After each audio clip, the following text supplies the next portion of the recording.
Hello लोगोफोर नोंथांमोनजों दिनै मोनसे टपिकनि सायाव डिसकास खालामगोन। प्रमद बर'आ बुंनानै लाबाय माने आङो आलादा रायजो सेपारेट स्टेट बड'लेण्डनि थाखाय आं आन्दालन खालामाखै। आलादा रायजो बड'लेण्ड सेपारेट स्टेटखौ नुनांगौबा बर' जाथिया उन्नयन जानाय नङा आरो बर' जाथिया डेभेलप जानाय नङा होननानै प्रमद बर'आ गावनो बुंनानै लाबाय। नाथाय मोनसे टाइमाव प्रमद बर'आ जेब्ला आबसुनि प्रेसिडेन्टशिपआव दङमोन बे टाइमाव बुंदोंमोन बिथाङा जेब्लासिम बड'लेण्ड सेपारेट स्टेट जाया अब्लासिम कन्टिनिउ आलादा रायजो सेपारेट स्टेटनि थाखाय आन्दालन खालामगोन होननानै बुंदोंमोन। बुंदोंना बुङाखै रायजो राजाफोर? नोंथांमोनाबो गोसोआव दङ। ओरै 50 डिवाइड आसाम 50-50 होननानै आनटिल आनलेस जेब्लासिम बड'लेण्ड सेपारेट स्टेट जाया अब्लासिम सोमावसारबाय थागोन होनना प्रमद बर'आ बुंदोंमोन। नाथाय मा बुंखो? प्रमद बर'आ दिनैनि डेटआव बड'लेण्डनि जेबो साना आरो जेबो बुङा।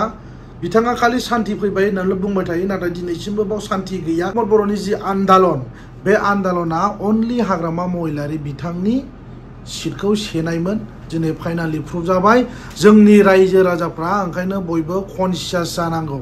मानोना प्रमद बर'आ सासे दुनियानि थार्ड क्लास मानसि, बिनि मोनसेबो खोथाया लाजाया। दिनै जुदा गाबोन जुदा समफोर बेलेग माने बेफोरबायदि खोथा बुंनानै जोंनि बर' रायजो राजाफोरखौ मिसलिडिं खालामनानै प्रमद बर'आ दिनै थगायबोदों। दिनै प्रुभ जाबाय प्रमद बर'नि जि थगायनाय दिनै प्रुभ जाबाय रायजो राजाफोर। खुनु दिन आं MCLA EMGM जानो थाखाय आं हाग्रामा महिलारि बिथांनि गादिखौ सेरनो थाखाय आं सोमावसाराखै होननानै प्रमद बर'आ बुंदोंमोन। बुंदोंना बुङाखै? जेब्लासिम बड'लेण्ड सेपारेट स्टेट जाया अब्लासिम सोमावसारबाय थागोन। जेब्ला बड'लेण्ड सेपारेट स्टेटआ मोनफुंगोन अब्लासो आंनि खाथानि डायरियाव फुल स्टपखौ होनानै गामियाव थांनानै गावनि सौरागुरि गामियाव थांनानै गावनि आमायानै गामिनि बोराय बेन्थ' गावनि बिमा बिफाजों आबाद मावनानै जाहैगोन होनना प्रमद बर'आ बुंदोंमोन। होमबा नोंथांमोना मा बुजियो दिनै प्रमद बर'नि खोथा बुंनायखौ?